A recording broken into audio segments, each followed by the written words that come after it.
This movement seeks to empower people to stand up for our sacred values, our citizen rights, and constitutional freedoms that were inked on that piece of paper by our forefathers. Shining a light on the darkness of today's challenges.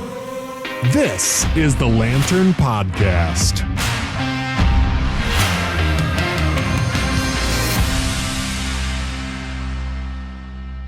Welcome to the Lantern Podcast. I'm your host, Ron Armstrong, and I have a special guest here with us today, Michigan Senate Majority Leader, Mike Shirkey. Welcome, Mike. Thank you, Ron. Nice to be here. You know, so often we hear about the title and the senator, and of course, once you're a senator, I was a mayor for 10 years. You're always a mayor, you're always a senator. Mm-hmm. But I think people want to hear a little more about Mike the man, Thank you. The individual family. Tell us a little about yourself. Sure. Well, Sue and I have been married for 45 years now. We've got a dozen grandkids, and I'm going to make you envious, and many of your listeners envious, but all dozen of those live within 10 miles of us. And so we get to see them on a very regular basis, and that our home life is very, very blessed. And so far, knock on wood, nobody in the family has been affected by this insidious virus.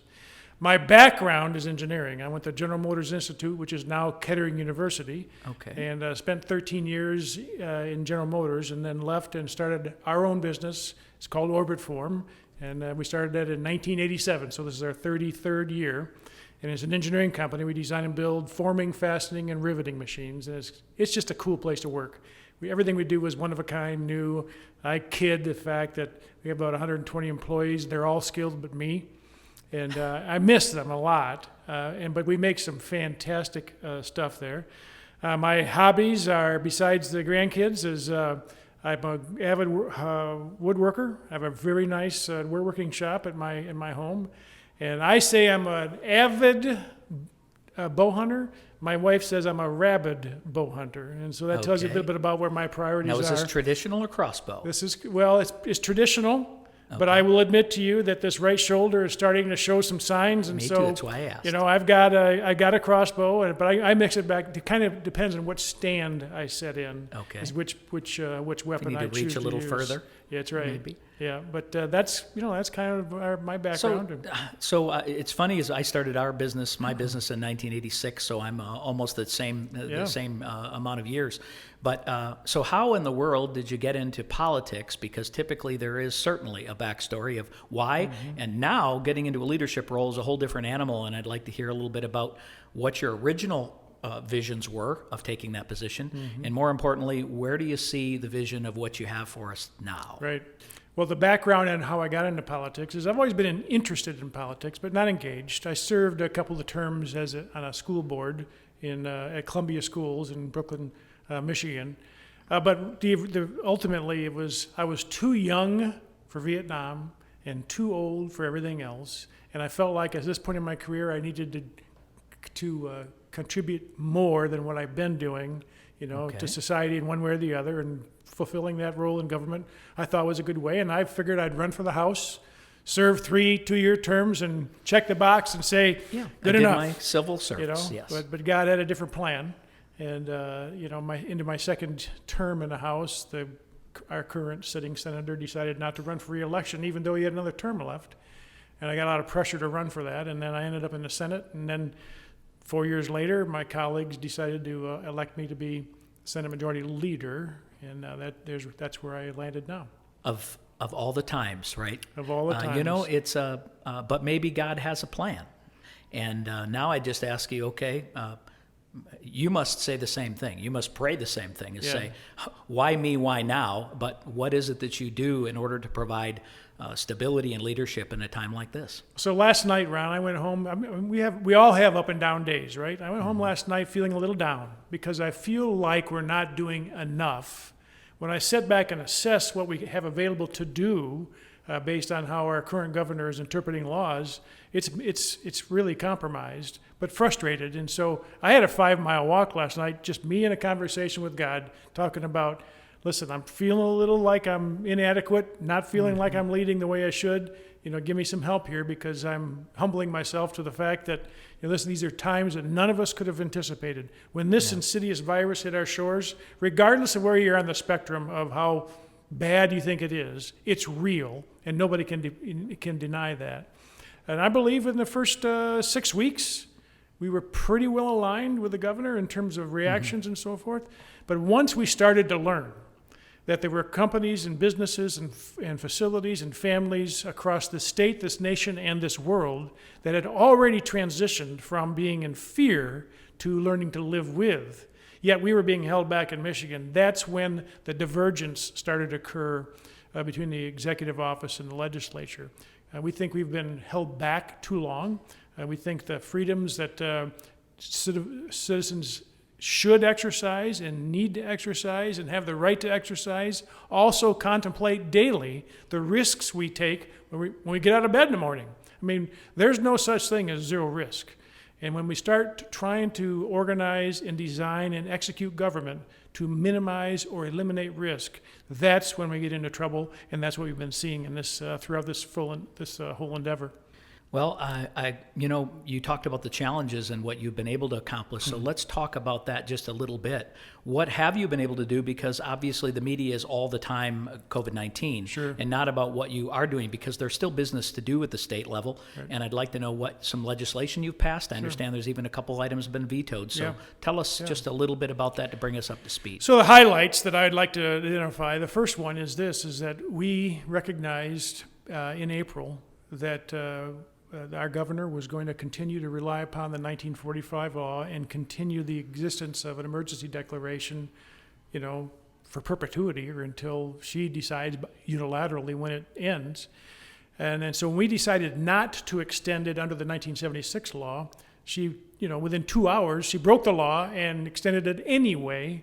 And then also has continued to rely upon the 45 law, which basically provides no input from the legislature, from the people's representatives in any of the governance questions.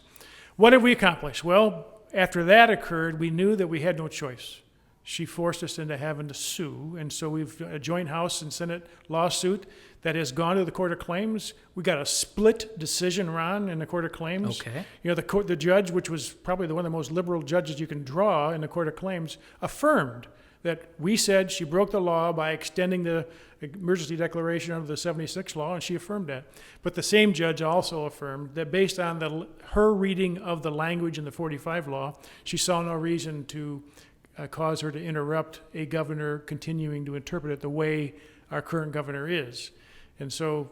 Were there arguments made at that time that typically a new law that defines the area, usually that one takes precedent over the old one? That's what you'd think. Yeah, and that's the mystery that I don't think we'll ever solve. Okay. We did find some notes and some documents from policy staff back in 76, not very much. Okay. And they inferred that, there was even contemplation about repealing the 45 law in place of the 76 law.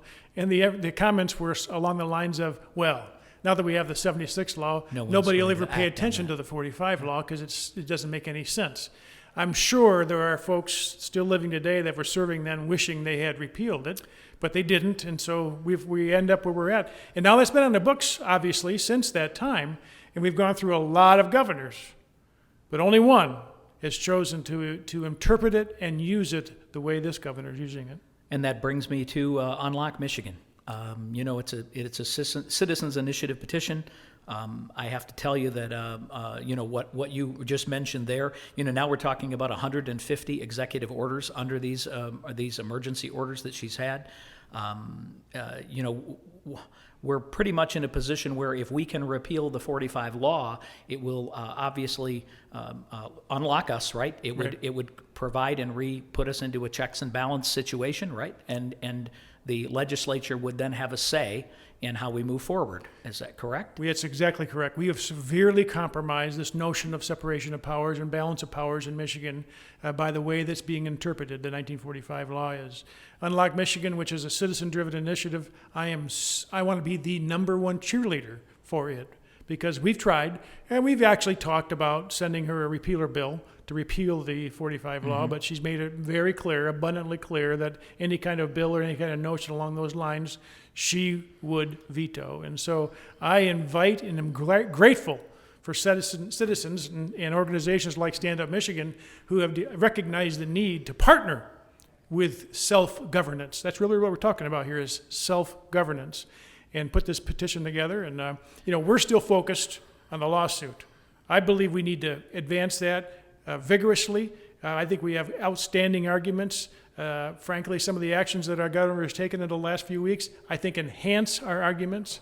And so it's in the Court of Appeals now.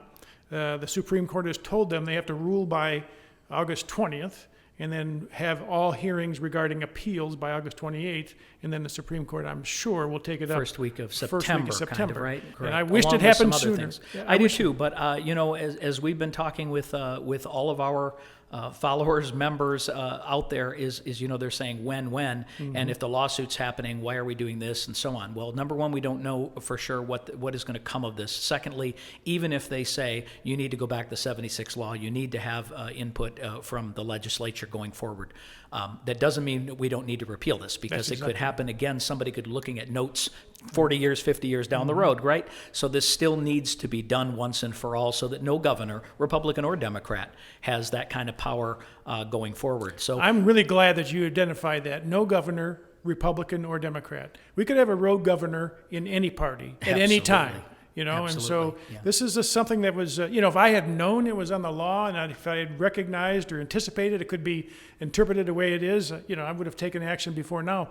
But it just wasn't on anybody's radar screen. And so shame on us if we let this opportunity pass us and don't take care of this. And we now know the governor's on record saying she would repeal a bill to repeal it. So that is our only option now, is for getting the partnering with, I'll call it partnering with the citizens in self-government actualization.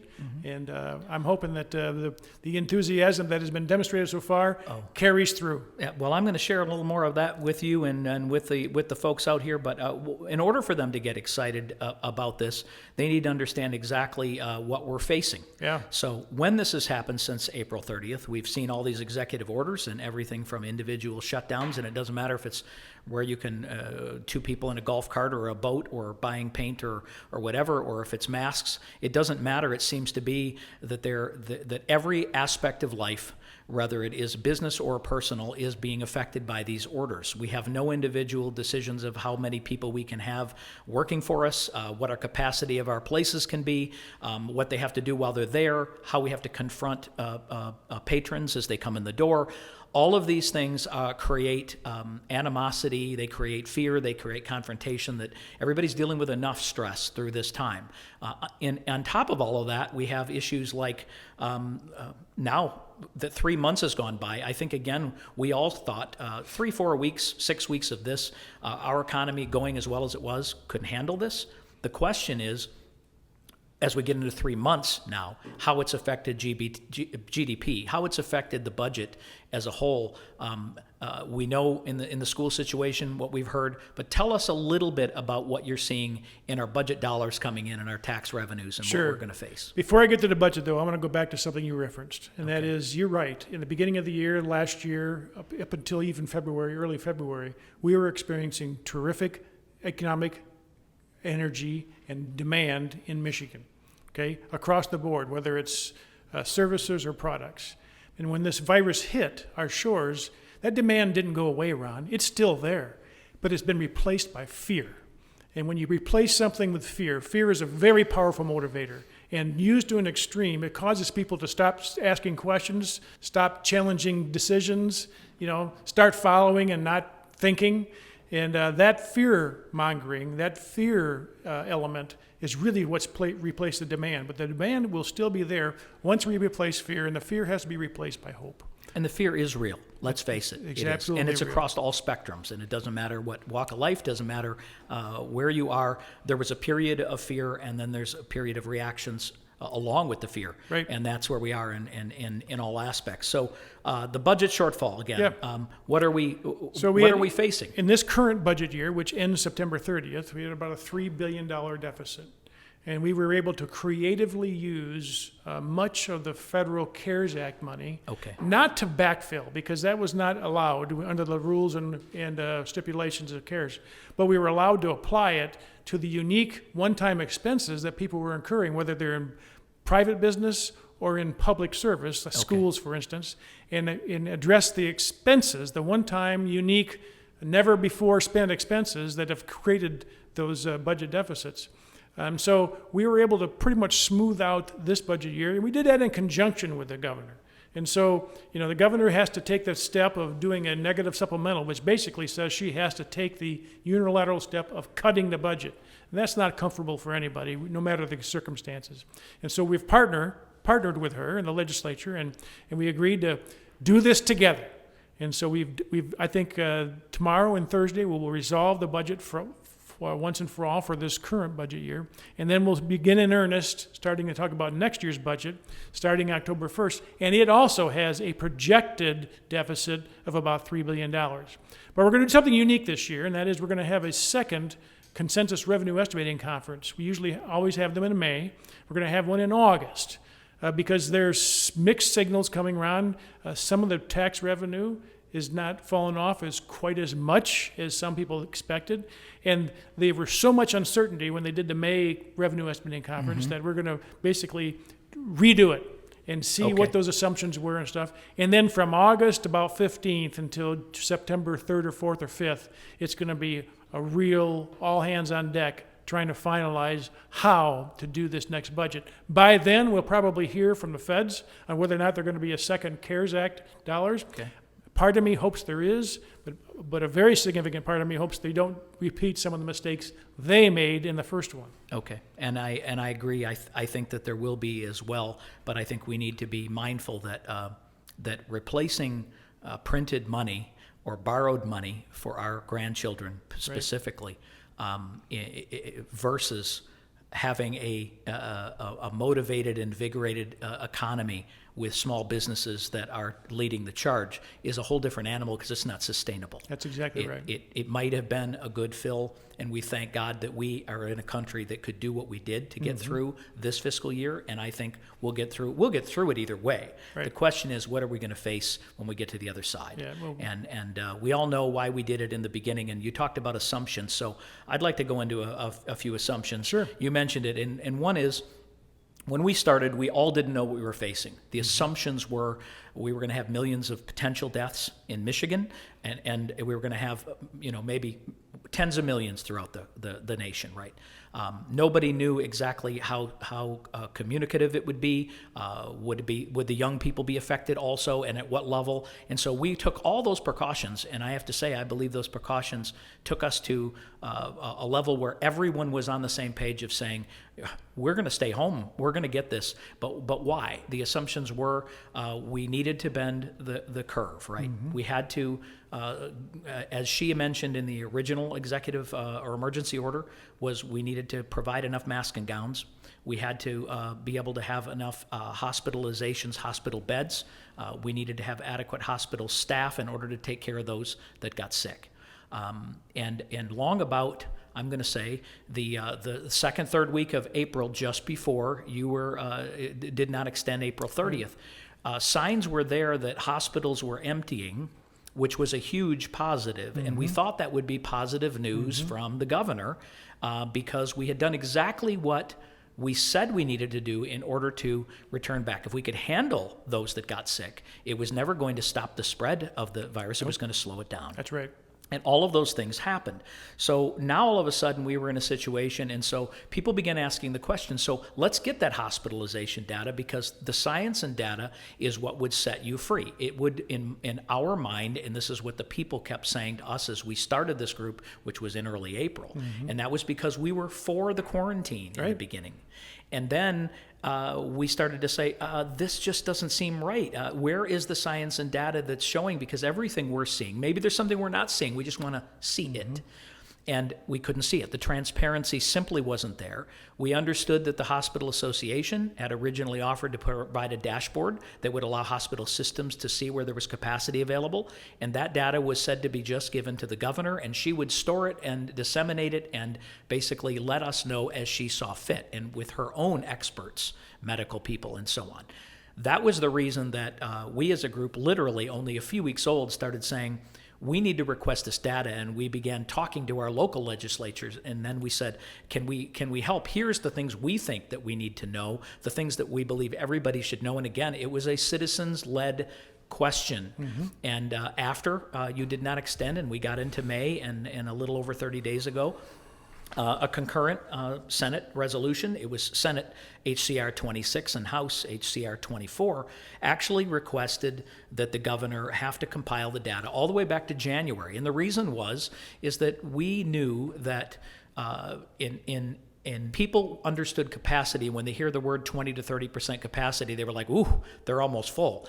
They didn't understand that hospitals are normally 90 to 95% full in order for them to make money. That's part of it. But what we were doing is we weren't providing any other medical care, other testing, Exactly right. things that were going on. And so we put right in here that other types of treatments and medical procedures, elective-wise, needed to be returned back to the people, because there were, we always had said also that, the cure, can't be worse than the consequences. And there were a lot of people, non-COVID related, that have been affected by this in multiple ways. I'll get into that in a few minutes. But one of the things that we had mentioned specifically in here on number 4 was the daily number of confirmed hospitalizations and confirmed COVID-19 deaths that are related to retirement homes and nursing homes going back to January 1st.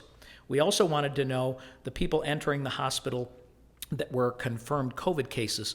Were those people coming in because of COVID-related symptoms, or were they coming in for some other procedure but were found to be COVID patients? Because that is a different animal in how we deal with things going forward. So this was passed by the House and the Senate first.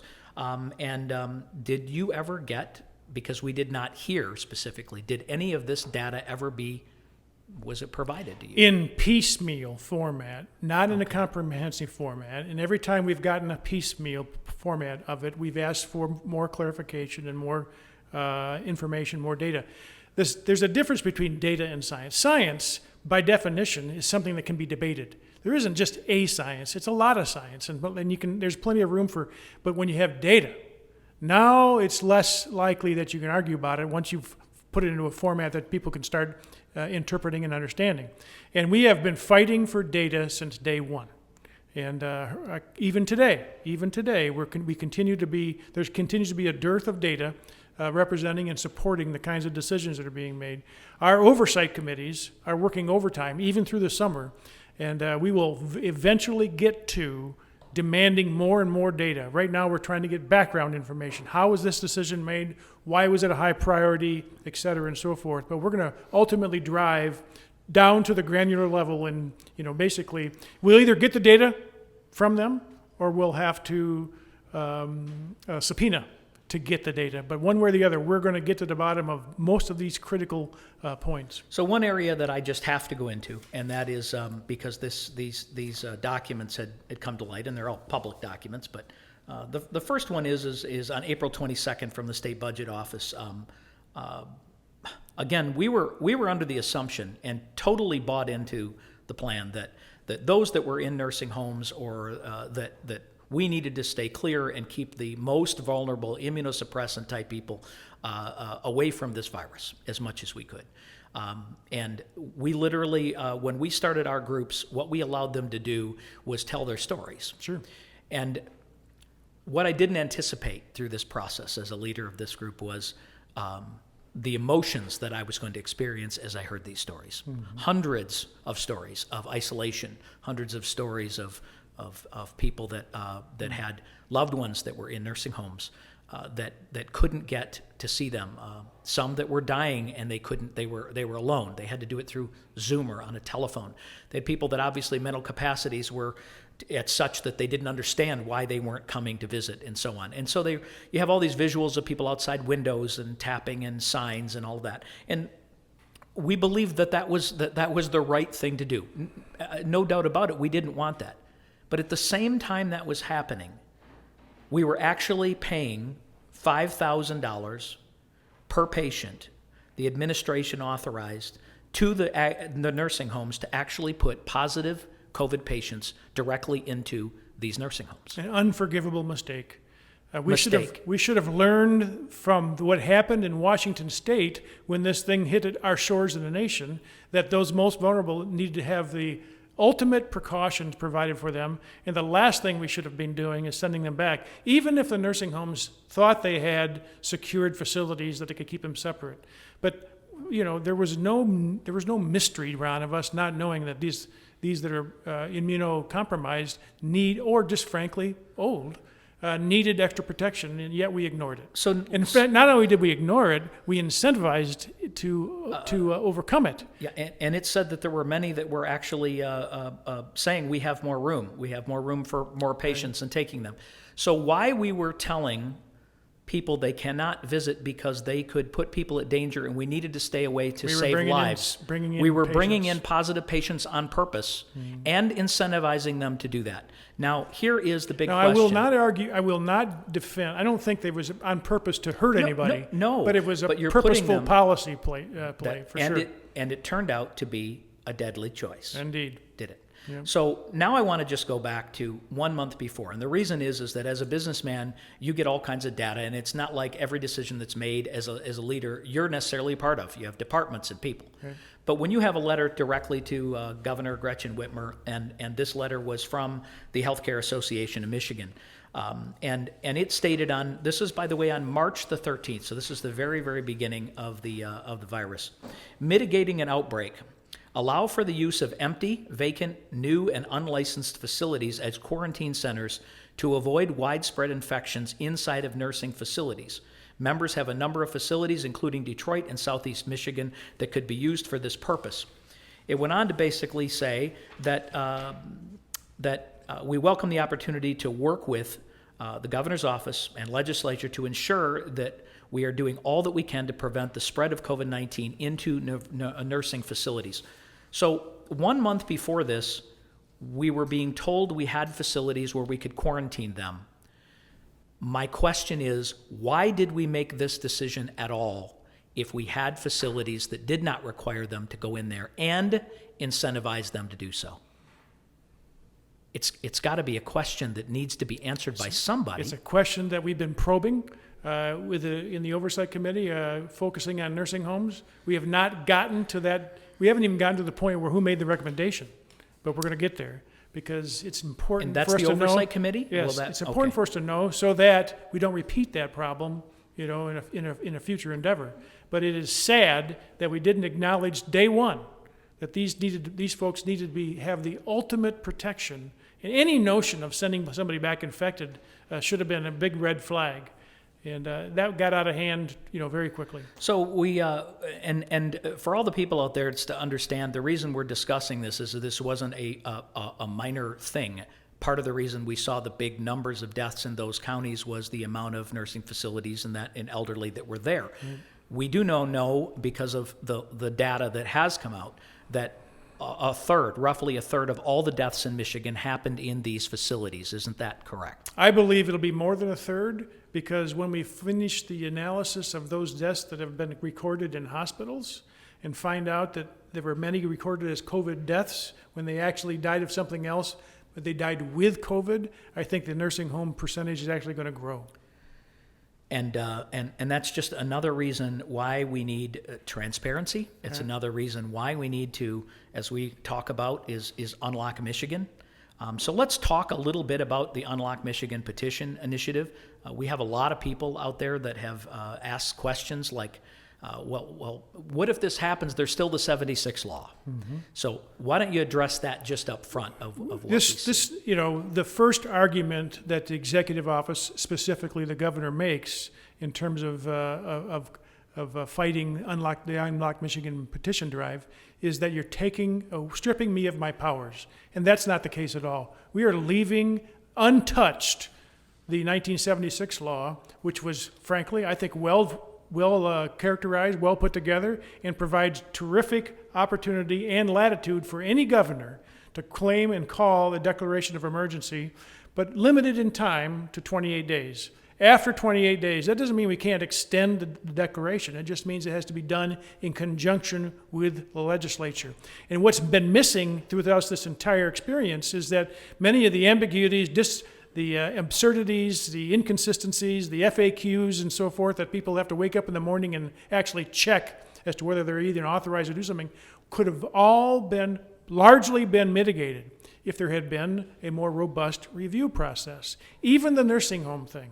I believe if it had gone through even the the most modest level of legislative review, the outcomes would have been completely different. But we weren't allowed into the rooms. No, and I also believe that when she creates an emergency order with the 1976, and it reaches close to the 28 days, that same science and data that she is discussing needs to be reviewed by you to say whether we're still in an emergency or not.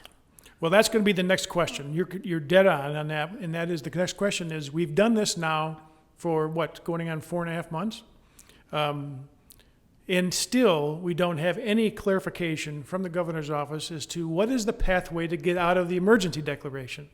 We thought it was just to preserve and protect hospitals from getting overrun. But every day or every week, that seems to move. The goalposts, frankly, seem to move a little bit. And it's time for us to begin pressing for, the most recent extension was to, August 11th or something. Mm-hmm. But even in that, it was the same language used originally. It was. Very exactly. ambiguous, very broad. And it's time for us to now start pressing for definition. Governor, if you want us to be compliant and you want us to continue to be helpful and you want us to continue to wear a mask and social distancing, give us an understanding of when does that lead to us being able to get out of the emergency declaration. Doesn't mean, Ron, that we wouldn't continue to call for some of those safety precautions, but it just means we're getting back to a more normal legislative process. And you know what we've heard so often, and I just want to mention one thing. The governor, when this Unlock Michigan petition initiative was done, her comment was that the petition drive is irresponsible, dangerous, and foolish. And Tim Carroll, the spokesman for the Democratic Party, used the word extremely reckless and irresponsible. Now, my question for all of those out there that are running for election in primaries in August, and I don't care if you're Republican or Democrat, every single one of them need to be challenged and ask the question, if you believe that irresponsible, dangerous, foolish, reckless, and irresponsible are what would be the case if you had a say. Because if that is what they're saying here, because the only thing that would change is you have to be involved in the process. Right. You have to have a seat in the room. The data would be given to you to help make an educated and science data decision, correct? That's correct. If they say that this is dangerous and reckless and irresponsible, they are saying that every one of you, if you were allowed to be a part of the process, would make reckless, irresponsible decisions because she's the only one who seems to be able to make them. The common thread from the first executive order message is, I don't trust people of Michigan. You need to do what I tell you you should be doing. That's the common thread and has been consistent throughout all the executive orders. By the way, if you add up the executive orders of Ohio, Indiana, Illinois, and Wisconsin and add about 20, that's how many Still not executive there. orders that we've endured in Michigan. So it's and it's growing. And some that are 3 days old that you rescind and create a whole new one because it wasn't specific enough. They wasn't clamped down enough like this last week. Now, basically, I would just, in talking about the people of who, the citizen group that recommends Unlock Michigan, for those of you that out there, I want you to know, we're trying something that hasn't been done, I don't know, in the state of Michigan's history, not a lot in the nation, and that is trying to literally involve all of you by sending petition kits directly to their homes. This is something that normally doesn't work real well. Typically, you don't get quality because it's difficult to control all those things. But what we had was, we literally had not only tens of thousands, but we believe hundreds of thousands of Michiganders who felt they needed to do something. Mm-hmm. They wanted to be a part of it, not where can I drive to sign a petition? Mm-hmm. I want to do something. I have family, friends, I have coworkers. I'm involved in extracurricular activities where I can get people to sign. And the important thing is if you send them to me, I'll get it done. We did not anticipate the response that we have had. Now, when they started sharing stories, we realized that they were still fearful, but there was strength in numbers. They weren't alone. Mm-hmm. They weren't being shamed by the people around them as much. Fellow citizens who were saying, I understand, because they didn't want to be insensitive to the virus, mm-hmm. so they didn't want to say anything, but they were hurting. Domestic violence increase.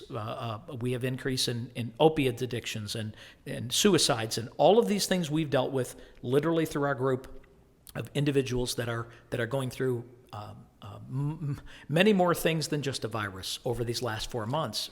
Give it enough time, Ron. There's a number of people in Michigan who have died during this experience of a broken heart. A broken heart. And I had one personally in our, close acquaintance to our family. The guy had injured himself. He was healthy, 80, but healthy.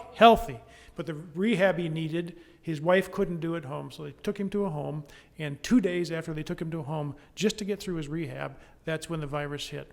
And for the next 50 days, he couldn't see his wife of 65 years. And he deteriorated. He lost 35 pounds in 28 days. And ultimately died, and I maintain to this day that he died of a broken heart, not of COVID. We obviously didn't die of COVID, but as a COVID-related actions that we've done in this state. So the reason I wanted to do this, and I would like to do this again, is so many people out there that are now taking this action, and literally we have thousands that are receiving these petitions and sending us photographs of I've got mine. And what I've seen is I have seen a change in their attitude. Mm-hmm. Well, it's interesting. You get back to having some feeling of control. They do, and even the smiles I'm seeing, it turned from hopelessness, fear, despair, all those things that we had for a month or two. We don't know what to do. We don't know what's right. And no matter what their current situation is, whether they have a job or don't have a job, or how hurting they are, we're seeing them turn to where together we can accomplish something. Mm-hmm. So the question that we often get is, so we get this done, the legislature now has to vote on this, and I get asked it literally 100 times a day on there, is will the legislature repeal this? Do you have the votes to repeal this if it gets before you? There should be no doubts in all of your followers and all of those watching this program and all the ones that have asked for petitions to be circulated. You get those petitions filled out, sent in, we get the signature certified, and the House and the Senate will affirm that action and repeal that law. There should be no doubts about that. And you can interview Speaker Chatfield yourself to get that affirmation from him. I will definitely do that. And I have another question. So will it be bipartisan, do you believe? That's a very good question. That'll be a very interesting question. And so again, I challenge all of you out there. Right.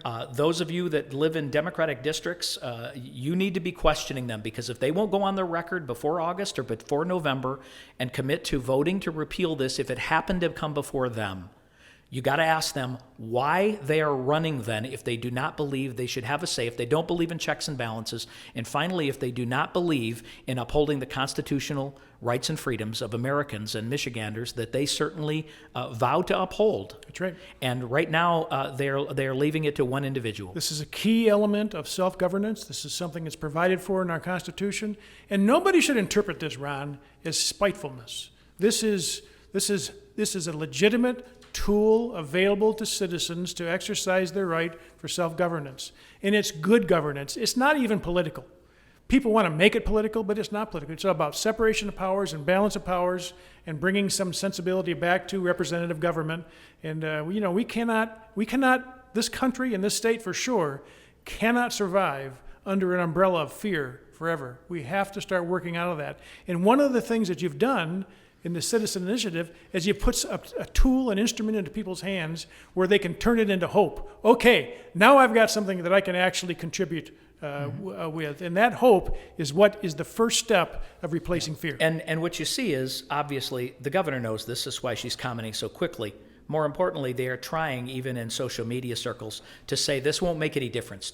Don't even bother, because we still have the 76, or they won't vote for it, or, because that's what's going to happen, right? Mm-hmm. But what I really wanted to make sure is that you had an opportunity for just 2 minutes in closing to be able to talk directly to all of the people that are going to listen and see this podcast, and tell them what you think of what they're doing to take back their say. It is one of the most inspiring things I've ever seen in my life.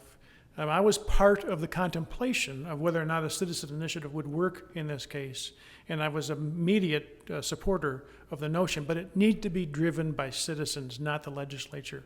And so when the group organized and then locked arms with Stand Up Michigan, that was a fantastic day in my eyes. People need to know this, that we are committed to following through if you give us the tool to be able to do so, which means 340,000 in a handful of certified signatures. Bring it to the legislature. We will repeal that law based on the citizens' actions through an action of self-governance. And what's required is the enthusiasm to get a petition has to be followed through with distributing it and getting those signatures in. And by the way, those of you who were involved in creating the videos for instructions on how to properly execute a petition, priceless. And I can't emphasize enough for people who are contemplating to ask for a petition or petitions to watch that short video, because it will create a higher level of assurance and quality control. And frankly, my guess is we're going to blow away every record on collecting signatures, and the quality assurance element of it, the testing of it, will also be something of significance. All we need is people to know they are actually putting their fingers in to self-governance in a very real way, and we appreciate their efforts. And so for those of you out there that haven't requested any petition kits yet, you can literally join our Facebook group, which is Stand Up Michigan to Unlock Michigan. And all you have to do is answer the question, please. There's only one question there. If you answer the question, you're automatically into the group. It is a private group so that we can stay focused on this issue and the Unlock Michigan. Share your stories, your pictures, your signing events, and information. You can also then utilize that to be able to say where you're going to be, or if indeed you want to go participate in an organized event to get signatures, you can do that there also. So go there, and once you go there, you can go to standupmichigan.com on our website, and if you scroll to the bottom, there's a place right there to request your petition kit, and the video is just on the right-hand side as you scroll down, and that is Carl the Barber actually doing a narration on not only why we need to repeal 45, but also it goes through a beautiful 2-minute video on how to properly do the signatures. We're also doing lives a couple of times a week. We want you to participate in those. You can also subscribe to our YouTube channel, Stand Up Michigan. And you'll see our Facebook page as well. Those things will be listed in this video. But request your petition kits. We are going to get this accomplished quicker than ever be seen before. And what you're doing is you're finding people in your neighborhood that are like-minded people who agree with our point of view. And the one thing that we have always talked about here at Stand Up Michigan is that we want to basically protect our sacred values, our citizens' rights, and protect our constitutional freedoms. And those things will happen when we have a normal government and a normal process in which we can have going forward. I appreciate your time so much, Senator. And can we do this again in another 30 days and maybe have an update? It would be my privilege. Okay, yes. I Let's appreciate do that in it. another 30 days. I look forward to it. And by then, I want to be cheering about the number of signatures that have been turned in. Well, the one thing we're going to do is probably within that 30 days, we'll begin to give numbers of where we're at. And again, we're going to blow right through those numbers, so we're so overwhelming the ability to verify those signatures that it can get done quickly. Awesome. So thank you, Ron. Thank you. And this has been another episode of the Lantern Podcast. And until next time, stand up, Michigan.